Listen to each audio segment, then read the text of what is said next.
त्यांची धनशक्ती हे तुम्ही सगळे, ही जनशक्ती त्यांच्या मागे उभी राहिली. ज्या वेळेस जनशक्ती एकवटून एक होती तर भल्या भल्यांना ती खाली आणती, हा इतिहास सांगतो. तेव्हा आजचे तरुण, जेवढे तरुण इथं उभे होते, मला खूप आनंद वाटला. माझ्या महिला भगिनी उभ्या होत्या, त्यांची ही शक्ती म्हणजे तुम्ही सगळे. आणि 13 तारखेला एकदम आपल्या नेत्यांसाठी तुम्ही उभे राहाल. आणि 13 तारखेला प्रत्येक ठिकाणी मतदान घडून आणलं पाहिजे. आता मनुष्य घेतलेला तुतारी घेतलेला मनुष्य, अशी जी चिन्ह आहे, आता चिन्ह खूप नवीन नवीन झालेले आहे. सर्वसामान्य महिलांना, ग्रामीण भागातील तुमच्या आई बहिणी बायको यांना ह्या गोष्टी कळत नाही.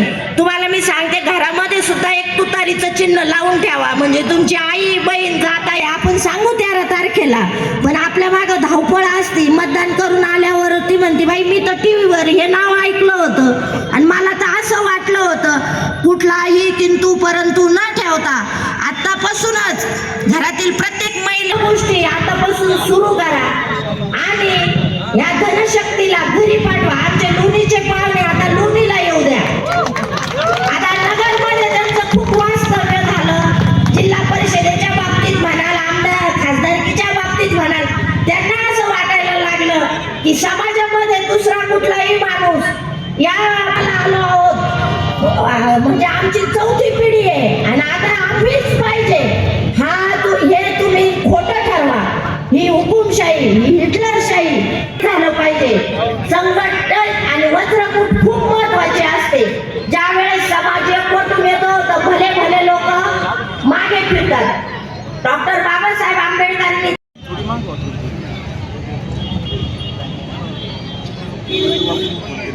इंडिया अलायन्स महाविकास आघाडी आणि राष्ट्रवादी शरदचंद्र पवार साहेबांचे राष्ट्रवादी याचे अधिकृत उमेदवार निलेशजी लंके यांच्या प्रचाराच्या निमित्तानं आयोजित करण्यात आलेल्या या सभेसाठी उपस्थित असलेले इंडिया अलायन्सचे महाविकास आघाडीच्या पक्षाचे सगळे नेते मंडळी, संख्या एवढी मोठी आहे, सगळे नेते मंडळी, कार्यकर्ते मंडळी, उपस्थित असलेल्या बंधू आणि भगिनी, मी जास्त वेळ बोलणार नाही. पुढची सभा सुरू झालेली आहे आणि त्या सभेला मला जायचंय, पुढं निलेश लंके यांना सुद्धा आपल्याला पाठवायचं. एकंदर आपल्याला 13 तारखेला मतदान लोकसभेकरता करायचं आणि हे मतदान आपण आपले उमेदवार निलेश लंके, तुतारी घेतलेला माणूस असलेलं चिन्ह यांना करावं ही विनंती करण्याकरता आम्ही आलेलो आहे. ही निवडणूक किती महत्वाची आहे हे वेगळं सांगण्याची आवश्यकता नाही. तुमच्या नगरकरता महत्वाची आहेच, महाराष्ट्राकरता महत्वाची आहे आणि देशासाठी सुद्धा सगळ्यात महत्वाची निवडणूक ही आहे. संपूर्ण देश एका वळणावर आलेल्या लक्षात ठेवा.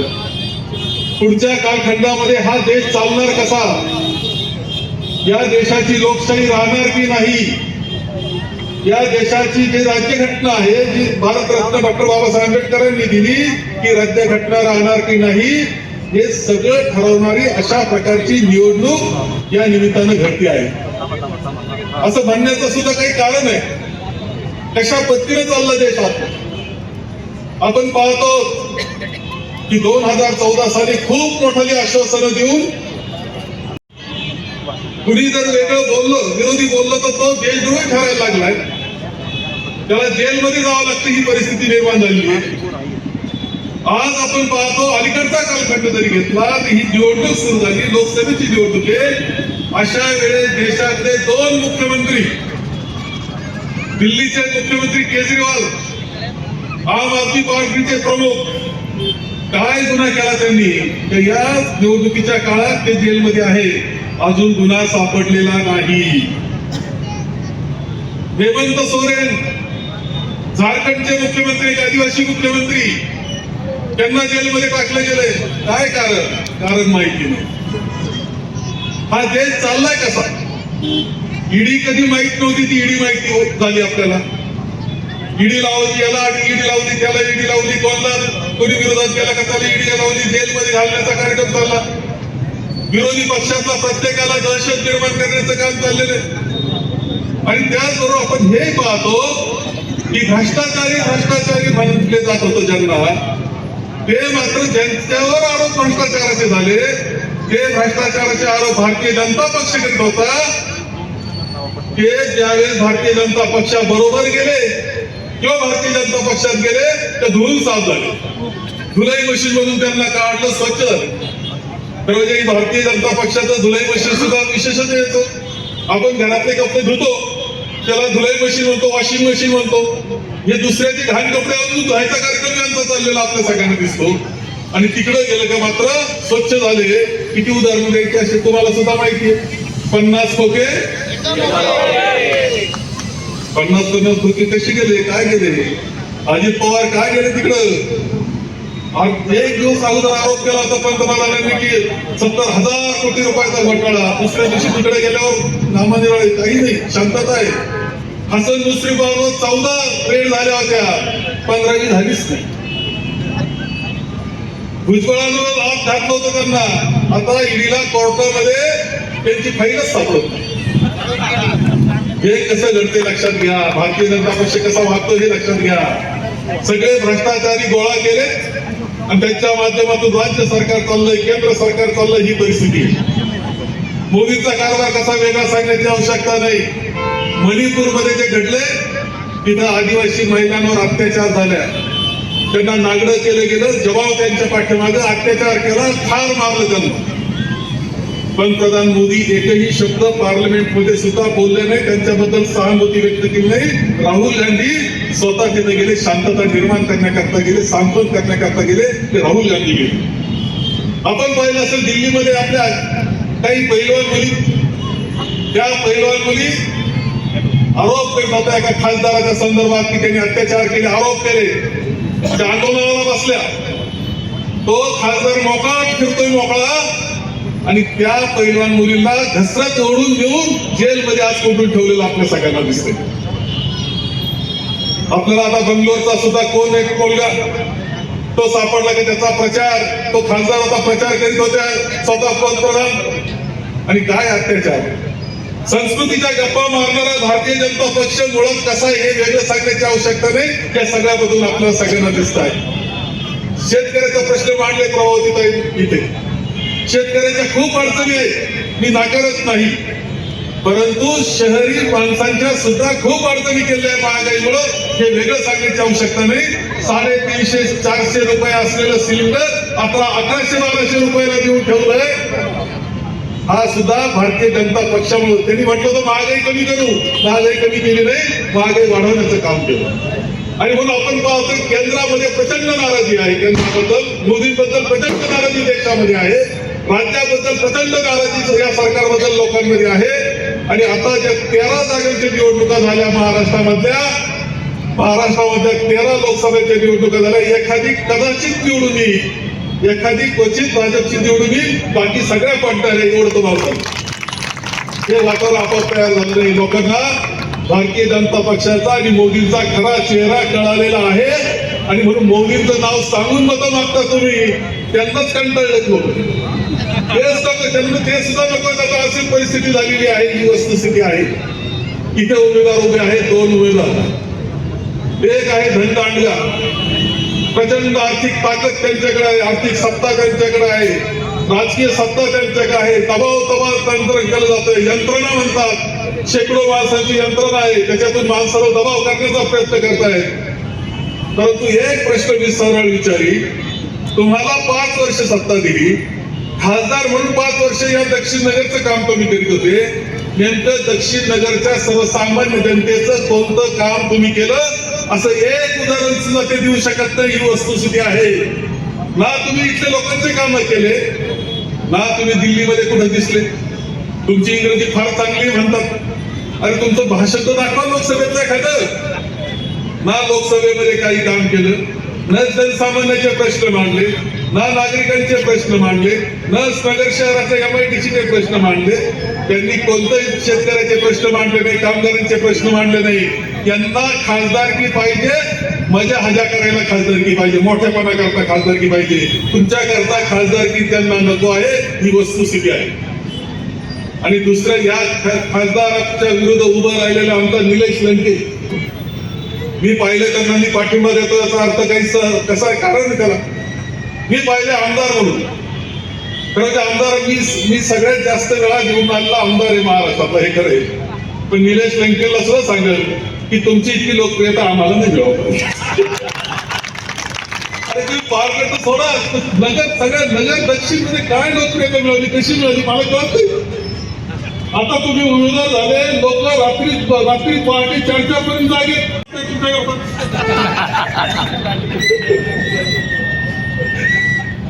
का जागे. तुम्हाला सांगतो याचं कारण एक आहे, सर्वसामान्य कुटुंबातला, शेतकरी कुटुंबातला असा तरुण कर्तृत्वान निघाला, आमदार झाला. आणि आमदार झाल्यानंतर 4.5 वर्षाचा एकही दिवस वाया घातला नाही, तो पूर्णपणे लोकसेवेकरता घातला. म्हणून लोक त्यांच्या पाठीशी याच्याकरता की प्रत्येक दिवसाचा प्रत्येक तास मिनिट लोकांकरता घालणारा असा तरुण जो गरीब कुटुंबातला आहे, असा म्हणजे निलेश लंके.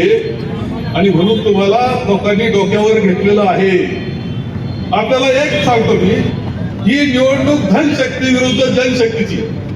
निलेश लंके पक्ष असेल त्यांना, आमची आघाडी असेल, इंडिया अलायन्स आहे त्यांच्या बरोबर, परंतु त्यापेक्षा तुमचे जनतेचे उमेदवार कोण असा प्रश्न विचारला तर तुम्ही सहज सांगितलं की निलेश लंके आणि तुतारी वाजवणारा माणूस हा आमचा उमेदवार आहे. हे सगळ्या जनतेने सांगितलं पाहिजे. कारण लढाई एका मोठ्या विरुद्ध छोटा गडी करतोय, एका धनदांड्या विरुद्ध असा गरीब कुटुंबातला मुलगा करतोय. सत्ताधारी ज्यांच्याकडे केंद्राची सत्ता, राज्याची सत्ता असणाऱ्या पुढं कोणती सत्ता नसणारा गरीब उभा राहिलेला, ठामपणे पाय रोवून उभा राहिलेला आहे, त्याच्या पाठीशी उभं राहण्याची जबाबदारी तुम्ही लक्षात ठेवा. असं समजलं पाहिजे की हा आपल्या कुटुंबातला मुलगा आहे, हा आपल्या कुटुंबातला भाऊ आहे, आपला धाकटा भाऊ आहे, कर्तृत्वाने, पैसे नाही, काही नाही, परंतु राबणारा एक कुटुंबाकरता कष्ट करणार आहे. आणि आपल्या पोराला खासदार करायचं, आपल्या भावाला खासदार करायचं, हा विषय घेऊन तुम्ही सगळ्यांनी, हा विचार घेऊन तुम्ही सगळ्यांनी मतदान केलं पाहिजे. आणि प्रचंड मतदान केलं पाहिजे. आणि मोठा मताधिक्यानं दिल्लीला लंके यांना पाठवलं पाहिजे. मी आपल्याला विश्वास एक निश्चित देतो, निलेश लंकेला 4.5 वर्ष मी पाहतो आहे. 4.5 वर्षामध्ये जनतेच्या प्रश्नामध्ये अत्यंत लक्ष घालणारा अशा प्रकारचं व्यक्तिमत्व त्यांचं. ते अक्षरशः मनापासून झटणारा माणूस त्याच्यामध्ये. तुमच्या नगर शहरामध्ये खूप प्रश्न आहे, मला माहिती. नगर शहराचे प्रश्न खूप अडचणी तुमच्या पुढे आहेत.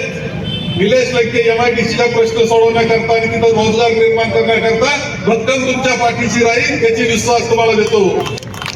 तुमच्या सर्वसामान्यांचे प्रश्न सोडवण्याकरता, तुमच्या शहराचे प्रश्न सोडवण्याकरता, तुमच्या पाण्याचे प्रश्न सोडवण्याकरता, तुमच्या रस्त्याचे प्रश्न सोडवण्याकरता, तुमच्या ज्या ज्या योजना असतील यामध्ये लंकेंना दिल्लीमध्ये पाठवा. नाही इंग्रजी येत खरंय, पण इंग्रजी येत नसताना सुद्धा कसा चमत्कार घडू शकतो हे तुम्हाला दिसल्याशिवाय राहणार नाही.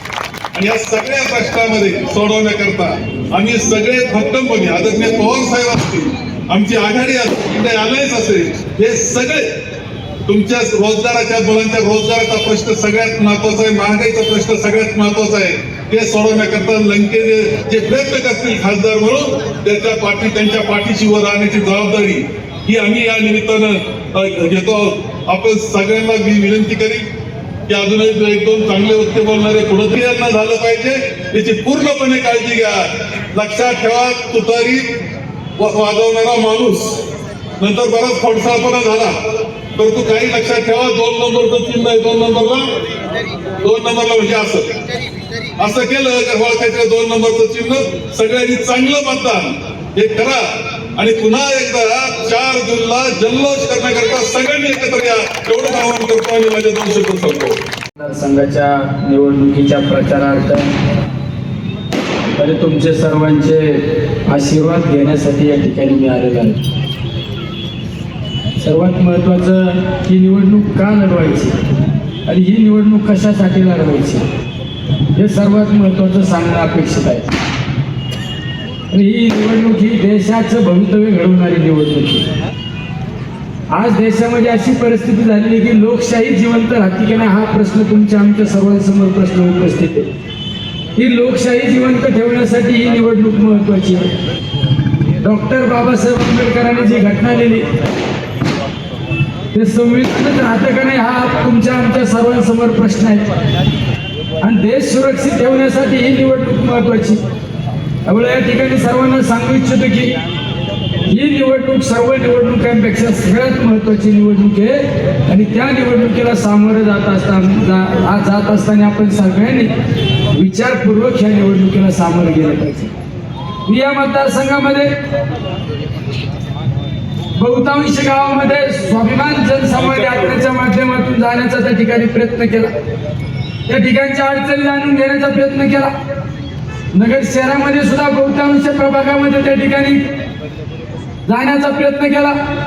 त्या ठिकाणचे प्रश्न जाणून घेतले, त्या ठिकाणच्या अडचणी जाणून घेतल्या आणि ह्या अडचणी येणाऱ्या कालखंडामध्ये निश्चित सोडवण्याचा प्रयत्न केला जाईल. या ठिकाणी हा तुम्हाला शब्द देतो. काल आम्ही आर्किटेक्ट लोकांची आणि इंजिनियर लोकांची मीटिंग घेतली. त्यावेळेस माझ्या लक्षात आलं अरे खऱ्या अर्थाने जर आपल्याला नगर शहर डेव्हलपमेंट करायचं असेल, नगर शहराला विकासाच्या वेगळ्या उंचीवर जर घेऊन जायचं असेल तर ह्या सहकार्यांची सुद्धा आपल्याला मदतीची गरज आहे. आपण पाहत आहे आपल्या बरोबरीने धुळा शहराची महानगरपालिका झाली, अजून काही महानगरपालिका झाल्या. नगर शहरामध्ये जी अपेक्षित डेव्हलपमेंट अपेक्षित होती ती डेव्हलपमेंट झालेली नाही. आज मी ह्या निवडणुकीला सामोरं जात असताना मी तुम्हाला एक शब्द देतो, या नगर शहराला खऱ्या अर्थाने चांगल्या सिटीचा दर्जा देण्याचं काम मी त्या ठिकाणी केलं जाईल हा प्रामाणिक तुम्हाला शब्द देतो. अरे नगर शहरामध्ये अपेक्षित काय, जर नगर शहर खऱ्या अर्थाने डेव्हलप करायचं असेल तर नगर शहरामध्ये सगळ्या सुखसुविधा उपलब्ध करून देणं अपेक्षित आहे. आज नगर शहरामध्ये IT पार्क नाही. नगर शहरामध्ये जी MIDC सगळ्या जिल्ह्याची पहिली MIDC, त्या MIDCची काय परिस्थिती आणि त्या MIDCची परिस्थिती कोणामुळे झाली, दुरावस्था. माझ्या भागामध्ये MIDC आली 2010ला मी सरपंच होतो त्यावेळेस 2 कंपन्या होत्या. मी काळाचे पावलं ओळखले, मी उद्योजक लोकांना संरक्षण दिलं, स्थानिक कामगारांना न्याय मिळवून दिला. याचा परिणाम असा झाला आज सगळ्यात मोठी MIDC सुपर MIDC पाहायला मिळते. पुणे जिल्ह्यातील चाकण रांजणगावपेक्षा सगळ्यात मोठी MIDC सुपर MIDC. अरे त्या MIDCला संरक्षण दिलं म्हणजे आम्ही कुंपणाने शेत खाली तशी परिस्थिती नाही करून दिली आणि भगवानराव. या परिस्थितीत या ठिकाणी काय झालं, राजकीय माणसाने त्या MIDCला विळखा घातला आणि ती MIDC आज बंद झाली. तुम्हाला मी या ठिकाणी शब्द देतो, ही MIDC सुपा MIDCच्या पटीत ही नगर MIDC सुद्धा परत त्या ठिकाणी चांगल्या परिस्थितीत आणण्याचं काम केलं जाईल हा या ठिकाणी शब्द देतो. आज आपल्या तरुण मुलांसाठी IT पार्क नाही, येत्या कालखंडामध्ये आपल्याला IT पार्क सुद्धा आणायचं. कारण माझा या ठिकाणचा सुशिक्षित बेरोजगार त्याला पुण्यासारख्या ठिकाणी मुंबईसारख्या ठिकाणी जाण्याची गरज नाही भासली पाहिजे. या ठिकाणी सगळ्या सुखसुविधा रोजगार उपलब्ध करून देण्याचं काम येणाऱ्या कालखंडामध्ये केलं जाईल हा त्या ठिकाणी शब्द देतो. अरे ह्या नगर शहरामध्ये शासकीय मेडिकल कॉलेज नाही, शासकीय इंजिनियर कॉलेज नाही. ज्यांना तुम्ही 5 वर्षापूर्वी निवडून दिलं त्यांनी भाषणात काय सांगतात, 50 ते 60 वर्षापासून ह्या जिल्ह्यावर नेतृत्व आमचंच आहे. मी साधा एक तुमच्या सर्वांच्या वतीने एक प्रश्न उपस्थित करतो, 50-60 वर्षात एखादा तरी असं चांगलं काम केलं की एखादा तरी प्रोजेक्ट आणला का, की त्या प्रोजेक्टमुळे कमीत कमी 10-20 वर्ष लोक नाव घेतील, 5-25 हजार लोकांना फायदा होईल. साधं मेडिकल कॉलेज आणता नाही आलं, साधं शैक्षणिक संस्था शासकीय शैक्षणिक संस्था उभ्या करता नाही आल्या. अरे फक्त राजकारण स्वतःच्या प्रतिष्ठेसाठी स्वतःच्या स्वार्थासाठी राजकारण करणारी ही मंडळी आहे. आज माझ्यासारख्या एका कार्यकर्त्याची जी ओळख निर्माण झाली ती कशामुळे झाली, कामाचा माणूस म्हणून ओळख निर्माण झाली. माझी ओळख तर अशी नाही ना का माझा बाप कुठेतरी आमदार आहे, कुठेतरी खासदार आहे, माझा पंजोबा कुठेतरी मोठा साखर सम्राट आहे, अशी तर ओळख नाही ना आपली. आपली ओळख म्हणजे एक शेतकऱ्याच्या कुटुंबातला जन्माला आलेला, एक शिक्षकाच्या घरात जन्माला आलेला, ही सर्वसामान्य कुटुंबाची ओळख. पण कामाच्या जोरावर आज या ठिकाणी निवडणुकीला, लोकसभेच्या निवडणुकीला सामोरं जात आहे. आणि मी प्रत्येक पायरीवर काम केलं. मी ज्यावेळेस सरपंच झालो, मला त्यावेळेस लोकांनी सरपंच केलं. मी त्या पदाचा फायदा खऱ्या अर्थाने सर्वसामान्य लोकांना करून दिला, म्हणून मला परत पंचायत समितीत पाठवलं. पंचायत समितीच्या कालखंडामध्ये खऱ्या अर्थाने सर्वसामान्य लोकांना न्याय दिला, विकासाचे प्रश्न सोडवले, म्हणून मला लोकांनी झेडपीत पाठवलं. जिल्हा परिषद मध्ये असताना मी त्या ठिकाणी त्या पदाला न्याय दिला, त्या पदाच्या माध्यमातून काम केलं, म्हणून मला लोकांनी आमदार म्हणून पाठवलं. आणि आमदारकीच्या कालखंडामध्ये खऱ्या अर्थाने 1900 कोटी रुपयाचा निधी माझ्या मतदारसंघामध्ये नेला आणि मतदारसंघाचे चेहरा मोहरा बदलवण्याचं काम केलं. म्हणून आज या ठिकाणी या सगळ्या नेते मंडळींनी एकच नाव सगळ्यांसमोर आलं, महाविकास आघाडीच्या नेत्यांसमोर, की दुसरा तिसरा कोण नाही, निलेश लंकेलाच उमेदवारी द्या. आणि त्या ठिकाणच्या आनंदात आमदारकी असताना सुद्धा या सगळ्यांच्या आग्रहापोटी या जिल्ह्याला वेगळं जे वळण लागले, या जिल्ह्याला दहशतीच्या दिशेने घेऊन जाण्याचं काम या ठिकाणी जाणीवपूर्वक केलं जातं. या गोष्टीला कुठेतरी आता आपण या ठिकाणी थांबवलं पाहिजे, रोखलं पाहिजे, म्हणून या लोकसभेच्या निवडणुकीला सामोरं जाण्याचा निर्णय घेतलेला आहे. आणि आज या ठिकाणी ही लोकसभा निवडणूक सुद्धा ही धनशक्तीच्या विरोधात जनशक्ती अशी निवडणूक आपल्याला पाहायला मिळत आहे. अरे बऱ्याच वेळा असा आरोप केला जातो, गरीबाच्या पोरांनी पुढे राजकारण करायचं असतं का? अरे आम्ही गरीब आहे म्हणून दरवेळेस तुम्ही टिंगल करणार असेल, आमचा पण तुम्हाला एक सवाल आहे. तुम्ही काय सांगता, गरीब कुटुंबाच्या माणसाने जर राजकारण केलं तर तो कामात टक्केवारी खातो, असा आरोप केला.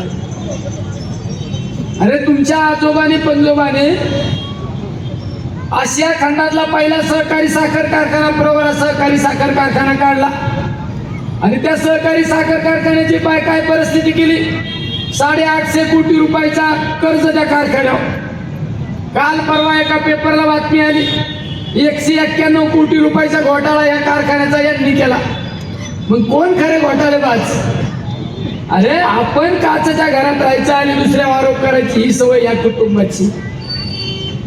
म्हणजे आपल्या गावरान भाषेत नाही का सांगत, आपलं ठेवायचं झाकून, आमच्याकडे एक बोट करतात, तुमच्याकडे 4 बोट होते. हे ध्यानात धरा, आम्ही संस्कृतपणा सोडून राजकारण करीत नाही आणि आम्हाला करायला लावू नका बाळासाहेब. आम्हाला काय सगळं माहिती आहे, सगळं उकळून केलंय आम्ही साहेब. ग्रामपंचायत सदस्य तर आमदार ते डायरेक्ट आता खासदार होत असतो. आता लय फरफाट चालू आहे. काय चालू आहे? आपल्या कार्यकर्त्यांच्या तंबूत एखादा कार्यकर्ता दिसला, त्याला लगेच पोलीस यंत्रणेचा वापर करून लगेच पोलीस स्टेशनला बोलवून घेतलं जातं. आणि पोलिसांनी दिवसभर बसून ठेवायचं, काय सांगायचं, कशाला स्टेटस ठेवता तुम्ही, तुम्हाला काय पडलंय? अरे ही कोणची पद्धत? लोकशाहीच्या पद्धतीने निवडणूक होऊ दे ना. सत्ता ही काय अमरपट्टा घेऊन आलेली का? आमच्या बरोबर जे कार्यकर्ते मोकळ्या मनाने कार्यकर्ते काम करतात त्यांच्या कशाच तुम्ही पोलीस बळाचा वापर करता? आणि माझ्या कोणी एखादा शब्द गेला तर लगेच इतकं वाईट वाटलं. म्हणलं हा काय यांचा सुसंस्कृतपणा. मला पण काही जण म्हणले, सचिन भाऊ असं सांगा तुम्ही, नाही मी असं बोललोच नव्हतं. म्हणलंय त्याच्यातलं नाही, बोललो ते बोललो. पण बोललो कोणाला? ज्या अधिकाऱ्याने चुकीच्या पद्धतीने माझ्या कार्यकर्त्यांना त्रास दिला त्याच्या बाबतीत बोललो ते बोललोच. शब्द माग फिरवणारा माणूस नाही, बंदुकीची गोळी सुटली याचा अर्थ दुसऱ्याने गैरसमज करून नाही घ्यायचा. आज पण त्या प्रशासनातील काही आज पण कर्मचारी, काही आज पण अधिकारी माझे मित्रत्वाचा नाते, तर त्यांना मी हे पण सांगतो, माझ्या कार्यकर्त्याकडून चूक झाली, माझ्याकडून जर चूक झाली तर तुम्ही 100% आम्हाला सजा द्या. पण कुठली चूक नसताना विनाकारण आमच्या कार्यकर्त्यांना त्या ठिकाणी त्रास देऊ नका. आमच्या चिचोंडी पाटीलच्या सरपंचाला ग्रामपंचायत मध्ये पाणी पुरवठ्याची मीटिंग घेत असताना 50-60 पोलिसांना त्या ठिकाणी घेऊन जायचं. आणि सरपंचाला आरेरावीची भाषा करायची, बाहेर पाहून घेतो, उचलून नेतो. अरे ही कोणची पद्धत आहे का? बियाणे का? ही कोणची पद्धत तुमची? आमच्या राहुल धावरे नावाच्या कार्यकर्त्याला येस ग्रँड हॉटेलवर आमचे जिल्हा प्रमुख शिवसेनेच्या गाडे सरांनी आमच्या कार्यकर्त्यांसाठी हॉटेलचे रूम त्या ठिकाणी दिले. राहा इथं, राहा, तुम्ही थांबा इथं. एका राहुल धावरेने त्याच्या आईच्या ऑपरेशनसाठी 40,000 रुपये खिशातून काढले पोलिसांनी. दुसऱ्या एका कार्यकर्त्याच्या खिशातून 20 रुपये काढले, आपलं 20,000 रुपये काढले. आणि दादा त्यांना त्या पोलीस कर्मचाऱ्यांनी सांगितलं तर तुम्ही लिहून द्या, हे निलेश लंकेचे आम्ही पैसे वाटत होतो. अण्णा, निलेश लंकेचे आम्ही पैसे वाटत होतो, लिहून द्या. हे अधिकारी आपले पक्केच आहेत ना. म्हणलं का 7,000 रुपये वाटायचे का? 60 लाख रुपये असते तर म्हणा नाही वाटायला आणले असते पैसे. अरे हे कोणचं ऐकलं नाही म्हणून 6 वाजता पोलीस स्टेशनला नेऊन बसवलं आणि 11:30 वाजता मी ज्यावेळेस म्हणलं आम्ही सगळेजण होतो, म्हणलं आम्ही पोलीस स्टेशनला, बरोबर ना, आम्ही पोलीस स्टेशनला येऊ त्यावेळेस सोडला. ही कोणती पद्धत? आणि जर एखादा शब्द गेला तर एवढं अंगाला लावून द्यायचं.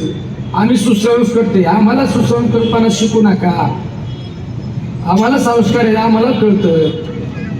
अरे तुमचे तर कुठल्या पद्धतीने तुम्ही जर एक पोलीस प्रशासनाचा वापर, वेगवेगळ्या अधिकाऱ्यांचा वापर जर करून चुकीच्या पद्धतीने त्रास देणार असतात, हे चुकीचं आहे. शेवट या डॉक्टर बाबासाहेब आंबेडकरांनी घटना लिहिली, या ठिकाणी न्याय मागण्याचा अधिकार आम्हाला पण आहे. न्याय मागण्याचा. आज दुसरा आरोप काय केला जातो आमच्या नगर शहरामध्ये, त्यांना हिंदुत्वात काय समजत नाही. अरे हिंदुत्वात आम्हाला शिकू नका. मांजराने वाघाचा झुला अंगावर घेतला म्हणजे तो काय हिंदुत्वात होत नाही. हिंदुत्वात आमचं रक्त दे, हे कशाला आम्हाला शिकविता? अरे छत्रपती शिवरायांचे विचार घेऊन आम्ही चालतोय, कुठल्या गुजरात्यांचे विचार घेऊन. हे हिंदुत्वात आम्हाला मान्य नाही.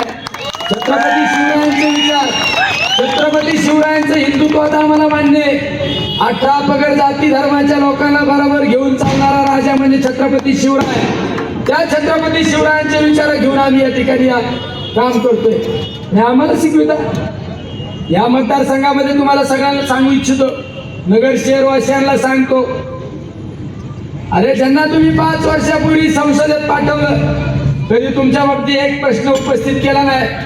पण त्यांची एक खासियत आहे, जो त्यांना सगळ्यात जास्त आधार देतो ना, पहिला त्याचा कार्यक्रम, पहिला त्याच्या पाठीत खंजीर खुपसला जातो. अरे कैलासवासी आदरणीय धर्मवीर अनिल भैया राठोडांनी तुम्हाला ऍक्टिवा गाडी घेऊन हे नगर शहर दाखवलं आणि त्याच भैयांचा तुम्ही घात केला. तुम्हाला ही नियती कधी माफ करणार नाही, ही नियती कधी माफ करणार नाही. अरे पण काय योगायोग. अरे ज्या भैयांना गुरुस्थानी मानणारा हा निलेश लंके, त्याच्याच हातून तुमचा त्या ठिकाणी तुम्हाला उत्तर दिलं जाईल. हे तुम्हाला या ठिकाणी हे नीतीला मान्य नाही. या हाताने करायचं आणि याच हाताने फेडायचं. निश्चित तुम्हाला ही नगर शहरातली जनता उत्तर दिल्याशिवाय राहणार नाही, तुम्हाला या ठिकाणी सांगितलं. दुसरं, या नगर शहरामध्ये ज्यावेळेस मी फिरत असतो आणि माझ्या समोर प्रश्न मला अपेक्षित असे प्रश्न होते की कुणीतरी डेव्हलपमेंटवर बोला, हे मला अपेक्षित होतं. पण नगर शहरवासियांनी डेव्हलपमेंटवर मला बोलायला सांगितलं नाही. नगर शहरवासी म्हणले आम्ही आमच्या रोजीरोटीतून 2 रुपये बचत केली, पुढं प्लॉट घेतला तर तिथं 4 गुंड पाठवले जातात आणि ताबा घेतला जातो. यावर तुम्ही काहीतरी करा, नंतर होईल विकास होईल. म्हणले विकास करणार तुम्ही, आम्हाला खात्री, पण यावर बोला. या नगरवासियांना मी सांगतो, जर असा कुठं प्रकार घडला, अरे मी सुद्धा मोबाईल खासदार म्हणून देणार करा, मोबाईल फोन करा. पोलीस प्रशासन नाही ना तुम्हाला सहकार्य करीत, मला फोन करा. काय कोणाच्या प्लॉटवर कोणाचा ताबा घ्यायची धमक आहे, मी असताना तुम्हाला शब्द देतो. आणि जर कोणी चुकीच्या पद्धतीने गुंडगिरी या नगर शहरामध्ये फोपित असेल, चुकीच्या पद्धतीने जर दादागिरी जर वाढत असेल, तर त्यावेळेस आम्हाला हात पण जोडता येते आणि हात बाया पण वर करतात, हे पण तुम्हाला सांगतो. आम्हाला तुम्ही प्रेमाने आम्ही हात जोडू शकतो, पण जर आमच्या सर्वसामान्य जनतेवर, सर्वसामान्य आमच्या गोरगरिबांवर जर चुकीच्या पद्धतीने कोणी दहशत करीत असेल, तर त्यावेळेस निश्चित आम्हाला 2 हात करण्याची सुदैव वेळ येणार आहे. निश्चित 2 हात सुद्धा करू आम्ही, हे तुम्हाला या ठिकाणी सांगतो. भगवानरावने सांगितलं की आता चितळे रोडला ऑफिस टाका. हे आपलं तुकडं कधीपासून करायला लागलं. चितळे रोडचं ऑफिस पण माझंच आहे. तुमचा जेवढा अधिकार आहे तेवढा माझा पण अधिकार आहे. मी पण उद्या भैयांच्या खुर्ची शेजारी खुर्ची टाकून बसेल. भगवानराव असं म्हणायचं नाही. आणि तुमची इच्छा आहे ना आठवड्यातला एक दिवस त्या चितळे रोडच्या शिवालयात बसून त्या ठिकाणी कारभार केला जाईल. हा तुम्हाला नगरकरांची इच्छा नाही, ही इच्छा माझी पण इच्छा आहे. आणि दादांच्या साक्षीने सांगतो, दादांना माहिती, दादांसमोर सांगितलं मी किंवा फसवणार नाही.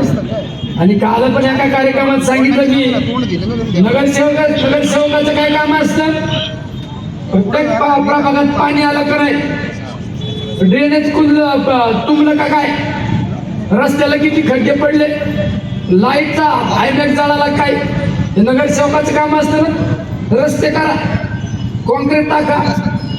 मी सुद्धा नगरसेवकासारखं काम करीन ना. मी तर कालच सांगितलंय, एक दिवस फक्त आपली मोटारसायकल आणि प्रत्येक वाहनात याला घेऊन फिरत असतो, बिना भाण्या फिरत असतो. मग म्हणता देखो आम्हाला खासदार कैसा काम करताय. आपण एवढा माणूस आहे ना, आपण हटके माणूस आहे. आपल्याला काही संस्था नाही बघायच्या, आपलं काही नाही, आगे ना पिछा कुछ नाही, आपलं काही नाही. त्याच्यामुळे आपल्या पुढे एकच आहे, ह्या माझ्या गोरगरीब लोकांचे अश्रू पुसायचे, ह्या माझ्या गोरगरीब लोकांना आधार द्यायचा. आणि जे तुम्ही दिलं ना पदरात त्याला न्याय द्यायचा, हे सगळ्यात महत्वाचं काम आहे. आणि न्याय देणारा कार्यकर्ता या ठिकाणी सांगतो गेला पाहिजे, आवाज डायरेक्ट दिल्लीत गेला पाहिजे. आणि आपलं चिन्ह काय आहे, तुतारी वाजवणारा माणूस, हे आपल्या महाविकास आघाडीचं चिन्ह आहे. तुतारी वाजवणारा माणूस. आपला अनुक्रमांक नंबर किती आहे, मी ज्यावेळेस विधानसभेची निवडणूक लढवली होती त्यावेळेस माझा अनुक्रमांक नंबर किती होता, 2. मागच्या वेळेस ज्याला खासदार म्हणून निवडून दिलं त्याचा नंबर किती होता, किती, 2. ज्याला मागच्या वेळेस खासदार म्हणून निवडून दिलं मागच्या 19ला त्यावेळेसचा त्याचा नंबर होता 2. आणि निवडणूक सुरू झाल्यानंतर मी काय सांगितलं होतं, कम से कम 2 लाख. आणि हे म्हणजे काय, विजय म्हणजे काय, विजय आपला निश्चित आहे. काळ्या दगडावरले पांढरे नेसे. 13 तारखेपर्यंत आपली ही ऊर्जा, आपली ही एनर्जी कमी होऊ नाही द्यायची, हे तुम्हाला या ठिकाणी सांगतो. आपण ह्याच ताकदीने, ह्याच जोशाने ह्या निवडणुकीला सामोरं जायचं. आणि प्रत्येक बूथ ना बूथ आपण कशा पद्धतीने ही खिंड लढवता येईल या बाबतीत प्रयत्न करा. गणेशराव, तुम्ही काहीतरी नाराजी व्यक्त केली. गणेशराव, बाळासाहेबांचा शिवसैनिक हा विकला जात नाही हे निलेश लंकेला माहिती आहे, कारण मी पण बाळासाहेबांचा सैनिक होतो. बाळासाहेबांच्या सैनिकाने एवढं नर्वस नाही व्हायचं. कुठे गेले, बाळासाहेबांचा सैनिक हा विकला जात नाही.